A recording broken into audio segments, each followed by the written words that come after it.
Hi friends, ಎಲ್ಲರೂ ಹೇಗಿದ್ದೀರಾ? ಎಲ್ಲರೂ ಚೆನ್ನಾಗಿದ್ದೀರಾ ಅಂತ ಭಾವಿಸ್ತಾ ಇವತ್ತಿನ ವಿಡಿಯೋ ಸ್ಟಾರ್ಟ್ ಮಾಡ್ತಾ ಇದ್ದೀನಿ. ನನ್ನ ವಿಡಿಯೋಗೆ ಸ್ವಾಗತ.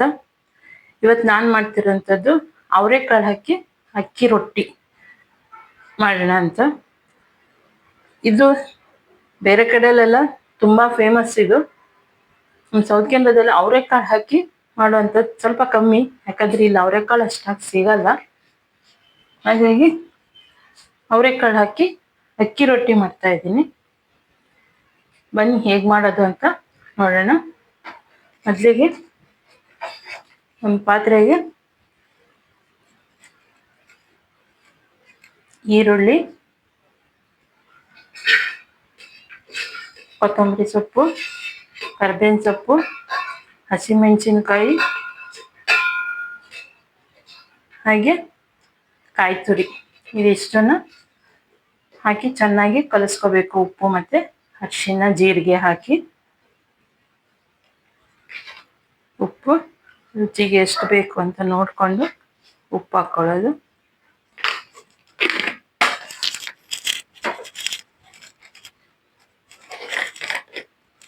ಹಾಗೆ ಸ್ವಲ್ಪ ಜೀರಿಗೆ ತುಂಬ ಟೇಸ್ಟ್ ಕೊಡುತ್ತೆ. ಅದರಿಂದ ಜೀರಿಗೆ ಹಾಕ್ಕೊಂಡ್ರೆ ಚೆನ್ನಾಗಿರುತ್ತೆ ಮಧ್ಯೆ ಮಧ್ಯೆ ಬಾಯಿಗೆ ಸಿಕ್ಕಿದಾಗ. ಹಾಗೆ ಅಕ್ಕಿ ಹಿಟ್ಟು ಗ್ಯಾಸು ಅಂತಾರೆ. ಹಾಗೆ ಒಂದು ಸ್ವಲ್ಪ ಅರಿಶಿನ,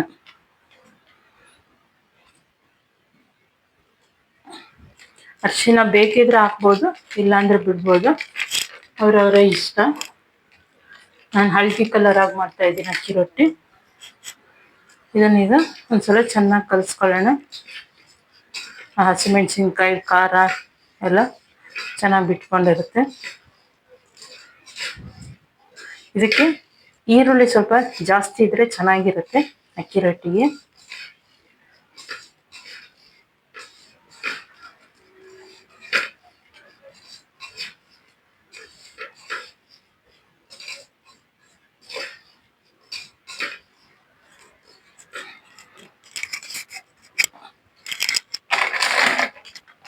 ಈಗ ಇದಕ್ಕೆ ಅಕ್ಕಿ ಹಾಕೊಳ್ಳೋಣ.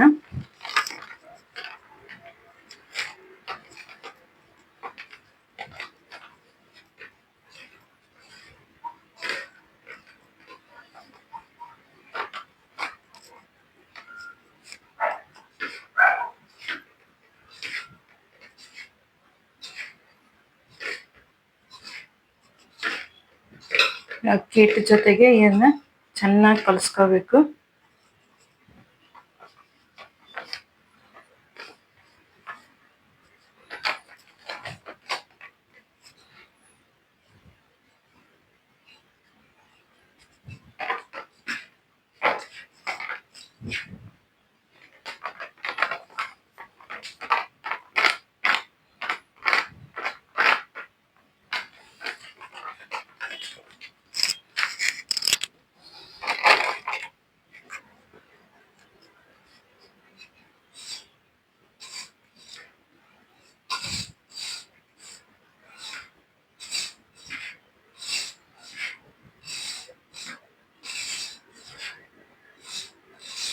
ಈಗ ಇದಕ್ಕೆ ಸ್ವಲ್ಪ ಹುಳಿ ಮಜ್ಜಿಗೆ ಅಥವಾ ಮೊಸರು ಯಾವುದಿತ್ತು ಅದನ್ನು ಹಾಕೋಬೋದು. ಇದಕ್ಕೆ ಸ್ವಲ್ಪ ಹುಳಿಯಾಗಿದ್ರೇ ಚೆನ್ನಾಗಿರುತ್ತೆ.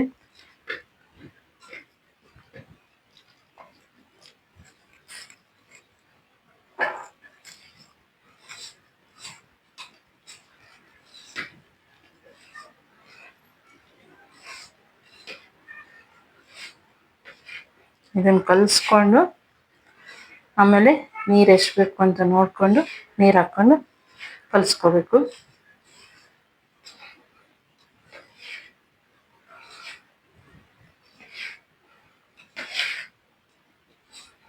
ಇದ್ರ ಜೊತೆಗೆ ಬೇಕಾದ್ರೆ ಮೆಂತ್ಯ ಸೊಪ್ಪು ಹಾಕಿ ಅದನ್ನು ಮಾಡ್ಕೋಬೋದು, ಪಾಲಕ್ ಸೊಪ್ಪು ಹಾಕ್ಕೊಂಡು ಅದನ್ನು ಮಾಡ್ಕೋಬೋದು, ವೆರೈಟಿಯಾಗಿ ಮಾಡ್ಕೋಬೋದು. ಇಲ್ಲ ತರಕಾರಿಗಳು ಯಾವುದನ್ನಾರು ಹಾಕ್ಕೊಂಡು, ಕ್ಯಾರೆಟು, ಬೀನ್ಸು, ಅದೇ ಬೇಕು ಇದೇ ಬೇಕು ಅಂತ ಏನಿಲ್ಲ. ಯಾವುದ್ರ ಜೊತೆ ಬೇಕಾದರೂ ಇದನ್ನು ಹಾಕೊಂಡು ರೊಟ್ಟಿ ಮಾಡ್ಕೋಬೋದು.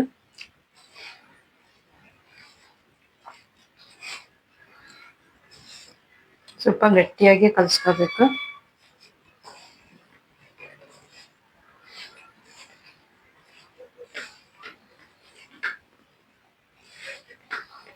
ಅಕಸ್ಮಾತ್ ನೀರಾಯ್ತು ಅಂದ್ರೂ ಏನು ತೊಂದರೆ ಏನಿಲ್ಲ.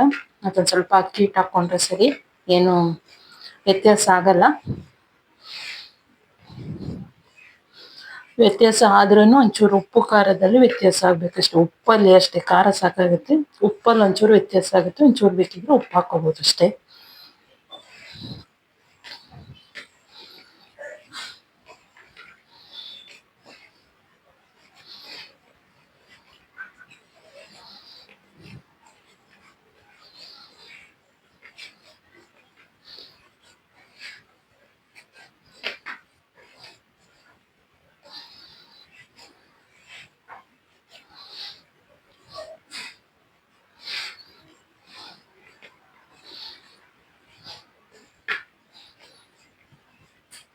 ಇದಕ್ಕೆ ಈಗ ಸ್ವಲ್ಪ ಅವರೆಕಾಳು ಹಾಕ್ಕೊಂತೀನಿ.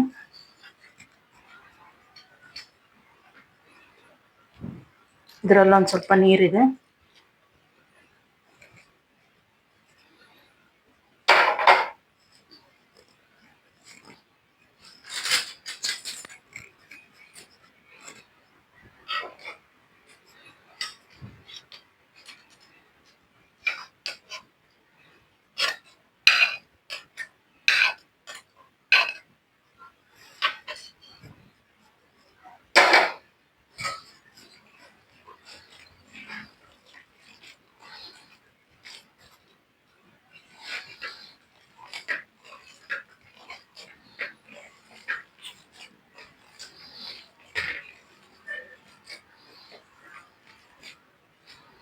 ಅವರೆಕಾಳನ್ನ ನೀರಲ್ಲಿ ಒಂಚೂರು ನೆನೆಸಿ ಅದರ ಸಿಪ್ಪೆನೆಲ್ಲ ತೆಕ್ಕೊಂಡು ಆಮೇಲೆ ಕುಕ್ಕರಲ್ಲಿ ಒಂದೇ ಒಂದು ವಿಸಿಲ್ ಆಗೋರು ಬರ್ತಿದ್ದಂಗೆ ಆಫ್ ಮಾಡಿಬಿಡ್ತೀನಿ. ಹಾಗಾಗಿ ಜಾಸ್ತಿ ಏನು ಬೆಂದ್ಕೊಳ್ಳಲ್ಲ, ಮೀಡಿಯಮ್ಮಾಗಿ ಬೆಂದಿರುತ್ತೆ. ಚೂರು ಉಪ್ಪು ಹಾಕಿ ಬೇಯಿಸ್ಕೊತೀನಿ, ಅದಕ್ಕೆ ಟೇಸ್ಟ್ ಬರುತ್ತೆ.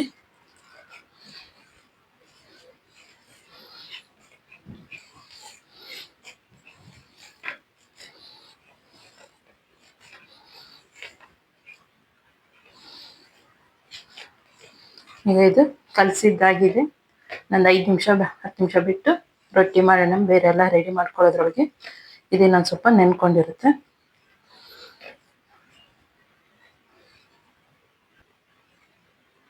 ಈಗ ರೊಟ್ಟಿ ಮಾಡ್ಕೊಳ್ಳೋಣ.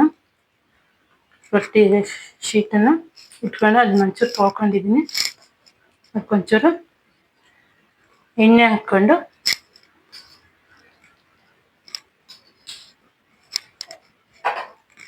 ಶೀಟನ್ನು ಒಂಚೂರು ಇಟ್ಕೊಳ್ಳೋಣ, ಇಲ್ಲಾಂದರೆ ರೊಟ್ಟಿ ಅಂಟ್ಕೋಬೋದು ಅಂತ.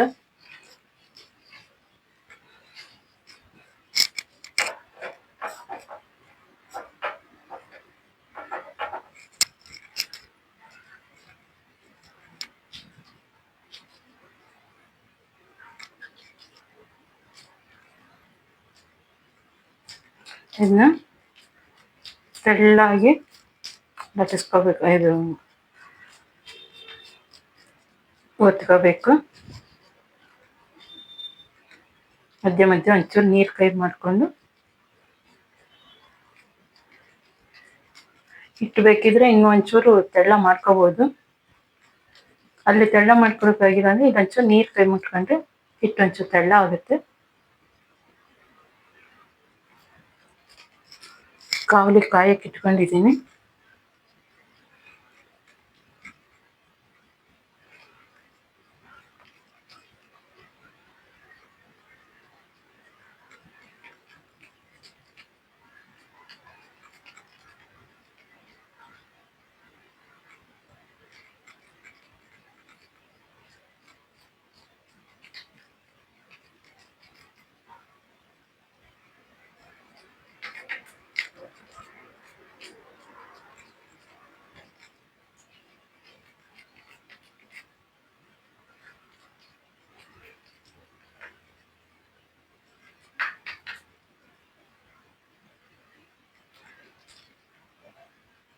ಒಂದು ಕಾವಲಿ ಎಷ್ಟು ದೊಡ್ಡ ಇದೆ ಅಂತ ನೋಡಿಕೊಂಡು ರೊಟ್ಟಿನ ಅಷ್ಟು ದೊಡ್ಡದು ತಟ್ಕೋಬೋದು.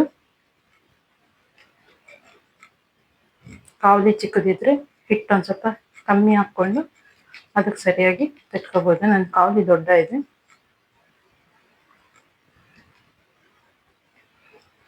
ಈಗ ಕಾವಲಿಗೆ ಒಂಚೂರು ಎಣ್ಣೆ ಹಾಕ್ಕೊಳ್ತೀನಿ. ಕಾವಲಿ ಕಾದಿದೆ. ಈಗ ಕೊಳುತ್ತೆ ಅಂತ ಫೋನ್ ಮಾಡಿ ಹಾಕೋದು ಮಾಡಲೇಬೇಕು ಅಂತ ಏನಿಲ್ಲ.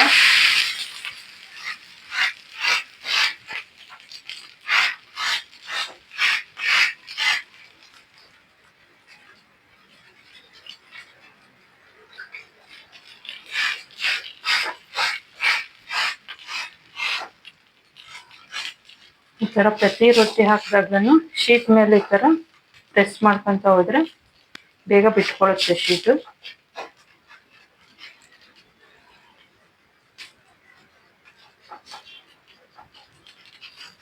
ಕಲ್ಲಲ್ಲೇ ತಟ್ಟಕ್ಕೆ ಗೊತ್ತಿರೋರು ಕಲ್ಲಲ್ಲೇ ತಟ್ಬೋದು, ಆದರೆ ಇಷ್ಟು ತೆಳ್ಳ ಮಾಡಿ ತಟ್ಟಕ್ಕೆ ಆಗಲ್ಲ. ಕೈಗೆ ಬಿಸಿ ತಗಲುತ್ತೆ.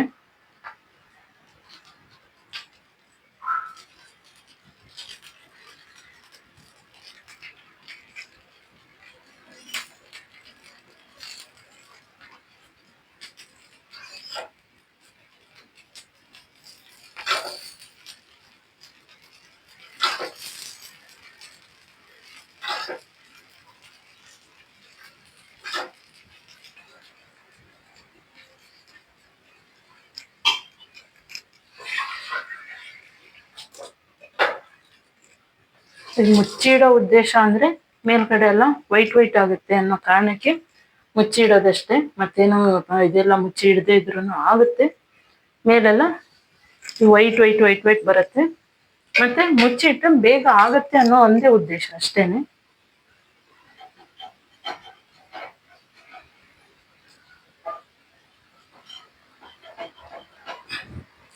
ಸೈಡಿಗೆ ಹೋಯ್ತು ಅಂದ್ರೆ ಫಸ್ಟಿಗೆ ಒಂದ್ಸಲ ಈ ತರ ಮಾಡಿ ತೆಕ್ಕೊಂಡ್ಬಿಟ್ರೆ ಫಸ್ಟ್ ಒಂದಕ್ಕೆ ಸ್ವಲ್ಪ ಕಷ್ಟ ಆಗುತ್ತೆ, ಬಿಟ್ರೆ ಮತ್ತೆಲ್ಲ ಆರಾಮಾಗಿ ಬರುತ್ತೆ.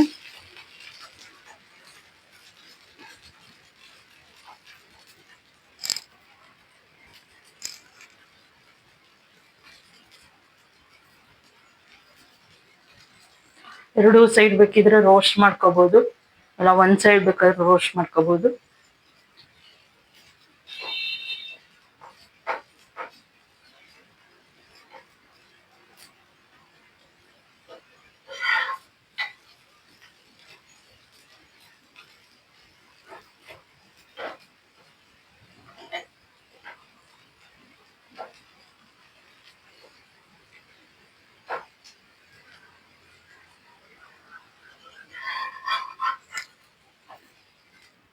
ಇದೀಗ ಆಗಿದೆ.